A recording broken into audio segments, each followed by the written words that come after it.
Hola a todos, bienvenidos. La idea de hoy es que podamos hablar de inclusión, que podamos pensarnos como factores de cambio, no como el problema, sino como la solución.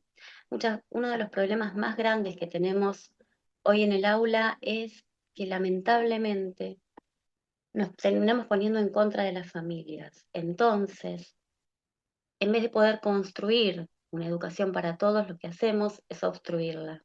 No lo hacemos con mala intención, lo hacemos porque realmente no tenemos las herramientas necesarias, porque todavía hoy, pleno siglo XXI, la formación inicial del profesorado sigue hablándonos de un chico promedio, de un niño que no vamos a tener. Y nos habla de la inclusión, nos habla desde lo teórico de la inclusión, pero no nos da herramientas reales para el trabajo.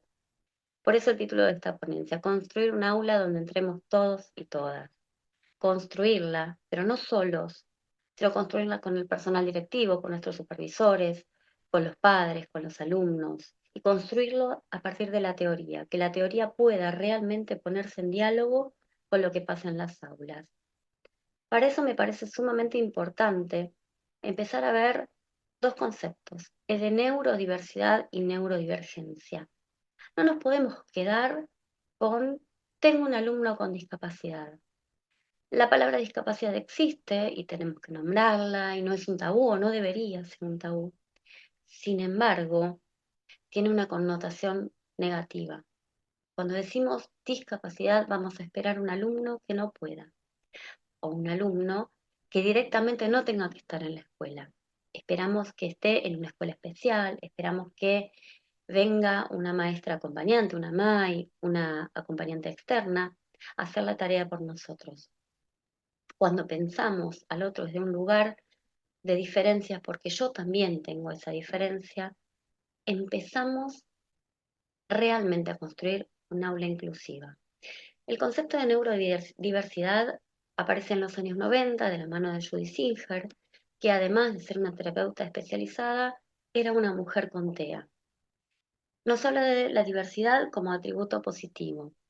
Nos habla de pensar esta diversidad como algo que va a hacer bien a todos, como un valor, tomar las diferencias en el aula y utilizarlas, si bien esto viene de otro ámbito, viene del ámbito clínico, en el aula tiene que ver con esto, utilizar estas diferencias como un puntapié para un cambio. Después de acuñar el término neurodiversidad, la propia comunidad autista, y cuando digo la palabra autista, no es un término peyorativo ni un término mal utilizado. Los adultos con autismo, la mayoría de ellos al menos, se autodenominan autistas. Lo comparan con que yo no soy una persona de cabello rubio si no soy rubia, o no soy una persona de cabello oscuro si no soy castaña. Eh, Porque hablan de su propia identidad y es algo que tenemos que empezar también a construir en las aulas. Como nosotros adultos podemos construir esta cultura de la diversidad, cómo podemos hacer una cultura inclusiva en la escuela.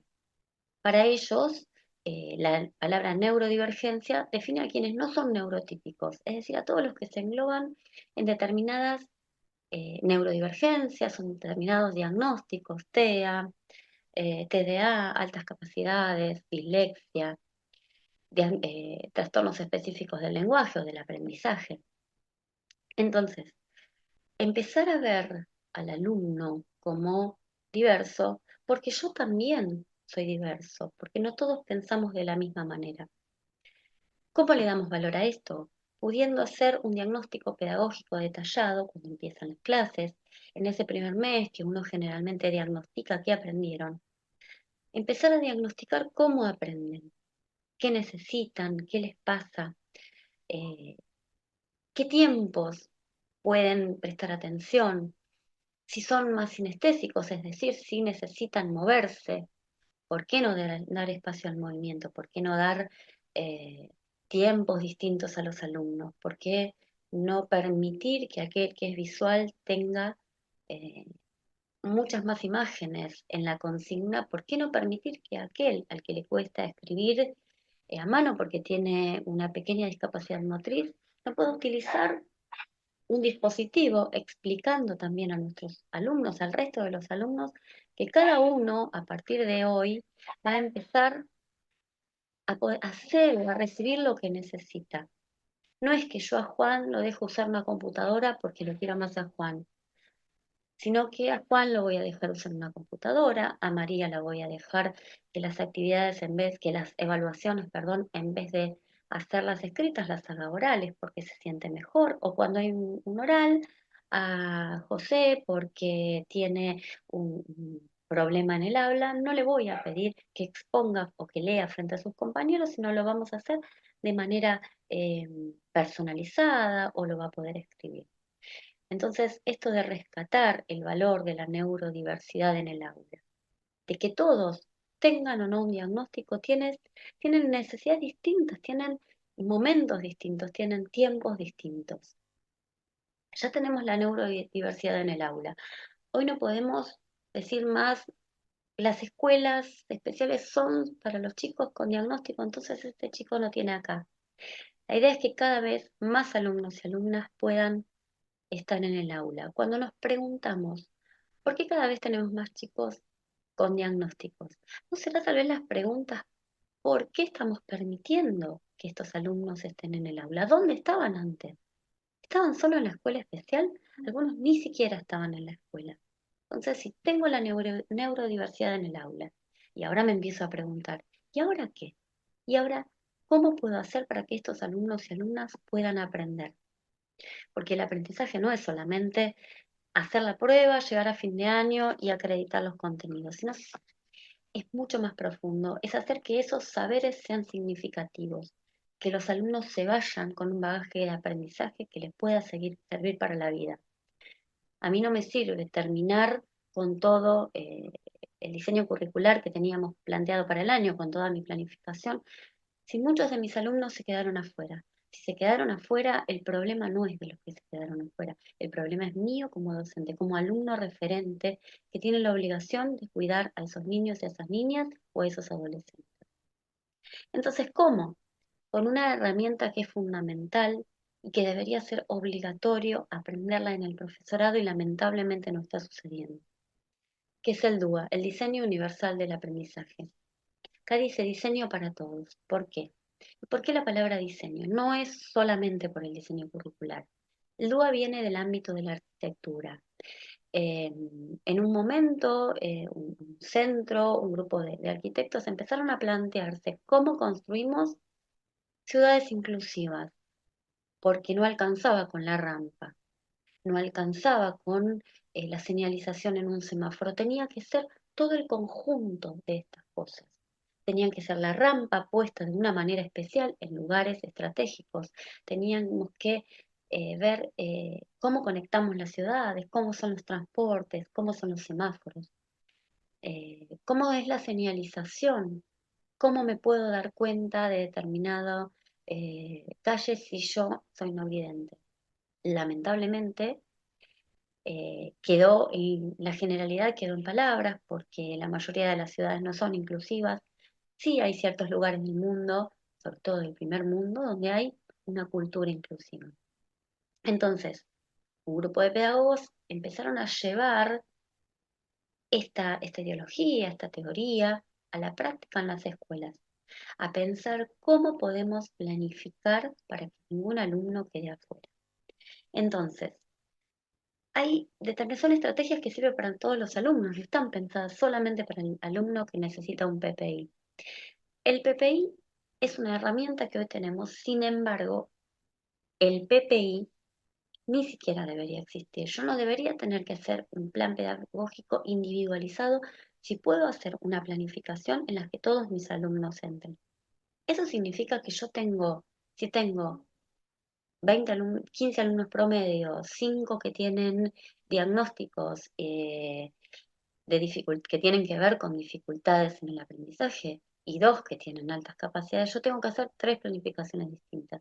No, ni siquiera es necesario que yo en mi planificación o en la agenda semanal en la planificación anual o bimestral que nos exigen, ni siquiera es necesario que yo lo aclare, porque se presupone que yo voy a plantear distintas estrategias, que no les voy a enseñar a todos de la misma manera, que no les voy a presentar la actividad de la misma manera y que no voy a pedir que los alumnos se impliquen eh, en la actividad, eh, ni siquiera que la resuelvan de la misma manera. Lo que sí voy a hacer es empezar a planificar de una manera más abierta. Acá dice el nombre en inglés, el Center for Applied Special Technology, que fueron los que empiezan a pensar en estos diseños y también a llevarlos a la educación. ¿Cómo? Poniendo el foco en el diseño curricular, pero no en el diseño como algo cerrado y prescriptivo, que yo necesito que todos lleguen en determinado día a eso, sino